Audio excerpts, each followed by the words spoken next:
Remember I was telling you about starting out as a speaker and putting myself out there.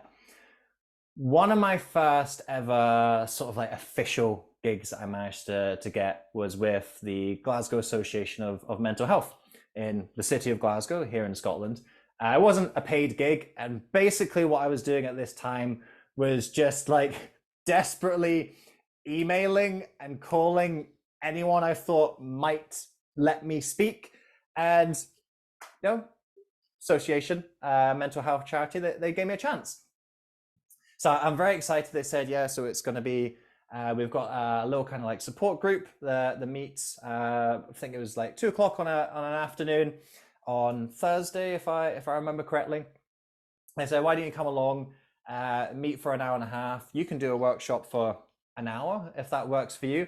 And then we'll have some kind of tea and coffee and biscuits and a chat after that. So I was like, oh, great. I've just been asked to do a speaking gig. It doesn't matter that it's for free and it doesn't matter. I think there's only 12 people there. Like, this is great. So at the time, I'm living in the west end of Glasgow, and this gig is on the south side of Glasgow. I don't have a car at this moment because I'm poor. So I decide, okay, how can I get there the cheapest way possible? I decide that I'm going to walk to the central station, and then I'm going to get a train from the central station. That was my first mistake. I'm walking in August, and normally August in Scotland isn't something to be too worried about, but this was an unusually warm summer.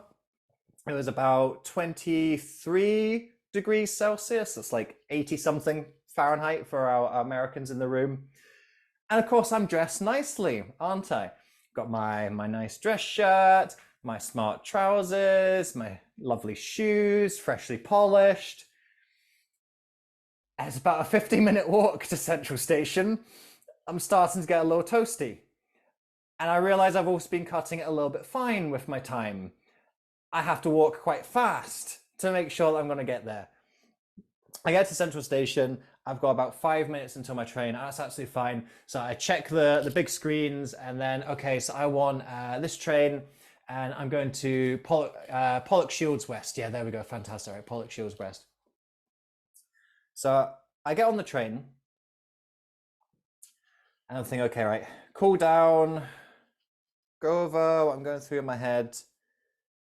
And then I thought, hang on, Pollock Shields West. Was it not Pollock Shores West? So for those of you who aren't familiar with the geography of Glasgow, which I'm sure most of you are not, there is this big part of the city that's just known as Pollock. And there are different parts of Pollock. You've got Pollock Park, you've got Pollock Shields, you've got Pollock Shores, and like an absolute Pollock, or Pillock as we say in the UK, I am on the wrong train line. I am going to Pollock Shields West, which, as you can see from the Google Maps that I've pulled up to helpfully acquaint you with Glasgow if you're unfamiliar, it's a 30-minute walk away from where I want to go. And if you trace the train line, you'll see that it's also on the wrong line. So I can't just like wait a few more stations. I am on the wrong line. I'm in the right area, wrong part, wrong line. So I realized my mistake, and I'm like, I'm on the wrong line. I have to get off and try and fix this. So I get off Pollock Shields West, and I'm on Google Maps. I'm looking at it, and I'm seeing this picture on my screen. Right, 30 minutes walk. I've got 10 minutes until I'm supposed to be doing this gig, and I'm thinking, right, I can walk and be 20 minutes late. Maybe I can run and be 10 minutes late, but I'm already sweating. If I run, I'm going to be really sweaty, and I'm not in appropriate running clothes.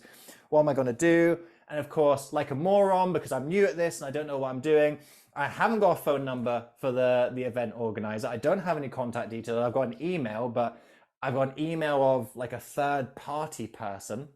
So I'm thinking I can't get in contact with them. I'm thinking, what am I doing? What am I doing? So I'm walking along this blue line, and I'm you can click that transport icon, and you can say, right, okay, here's how far I'd be driving. Well, it's 5 minutes driving. Well, that's no use. I haven't got a car. This was 2016. and Uber hadn't really made its way to the UK at this point, so I can't even flag an Uber. That's what I do now. So I'm walking along this blue line, and I'm pressing the transport. I'm like, there's never a bus that you want, is there? There was certainly no buses I could take. And then I see, as I'm walking along this blue line, if you trace that blue line from the top right, tracing that blue line, do you see there's that little red icon along the first street? And that is a railway station. And that railway station, by sheer dumb luck, is on the railway that I was supposed to get on the first place. So I get to the station, I'm looking at it, okay, it's going to be a 5-minute train, and there's a train in 3 minutes. So I get on that. Sheer dumb luck, I've managed to get off near to a station that'll put things right. So I get on this train, I have to pay for another ticket, I have to pay something stupid for the amount of distance I'm actually traveling. So I go on this train, I get down to Pollock Shores West, but my journey isn't over, because naturally, the place that I'm going is not in the station, it's not next to the station, it's a little further down the road. So I get to Pollock Shores West, I get off the train, and this is when I decide to start running. I'm going, I'm supposed to be speaking 2 minutes ago. So I'm running along in my dress clothes. If I wasn't hot and sweaty before, I'm hot and sweaty now. I burst into the community centre. I'm about 10 minutes late overall. And I'm like, hi, I'm the motivational speaker. And they look and say, oh, we thought you weren't coming. So I apologize. I'm really sorry. I got the wrong train. And so I tell them the whole thing. And they say, oh, that's great. Like, get your breath back. Do you want a glass of water? And let's go. I do the session. Everyone enjoys it. And afterwards, I walk back to Pollock Shores West. I can take as much time as I want now. I remember sitting there on that platform. I said, I'm an absolute idiot, but I also did it. I did my first official speaking gig, the first thing that I've been asked to speak at. And you know what I said? One day, when I've made it, I'm going to tell this story about how things began. And there you go. I've told it. The first type of story that we can share is a personal story. If we think back to that heartbeat method, so I might have to remind you on some of the components again. Thinking of the story that I've just shared with you, if we look at the first part, the spark, the character and the context. What was the character of this story? Pop it in the chat. Me, yep, nice and easy. What were the key details you needed to know about the character of this story?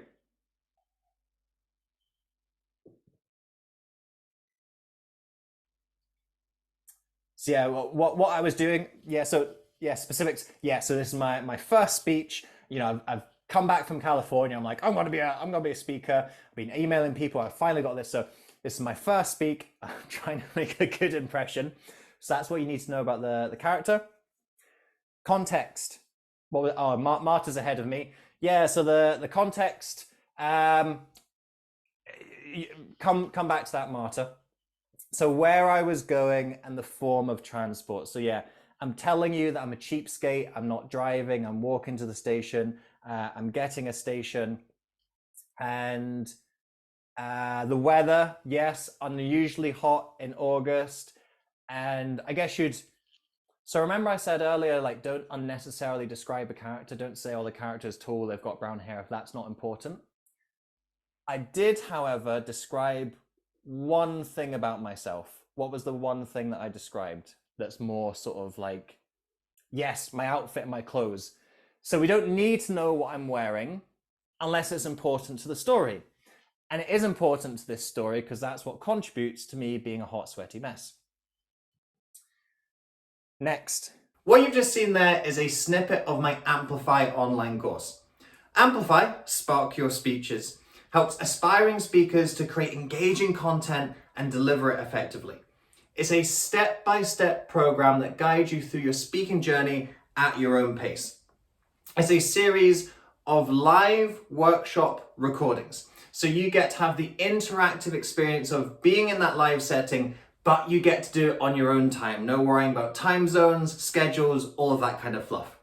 There's lots of additional learning resources in the course that complement and add to the workshops that you go through. It's a 12-month program, and you can access the course in the first month for a $1 trial. So you get to come into the program, see what it's all about, and see if it's going to be right for you and your speaking development. To access your $1 trial, I've put the link in the description below. If you click that link, go through to our course homepage, and at checkout, enter the code YouTube, that's where you've come from, to get your first month for a $1 trial. Click the link in the description below, and I look forward to seeing you in the course.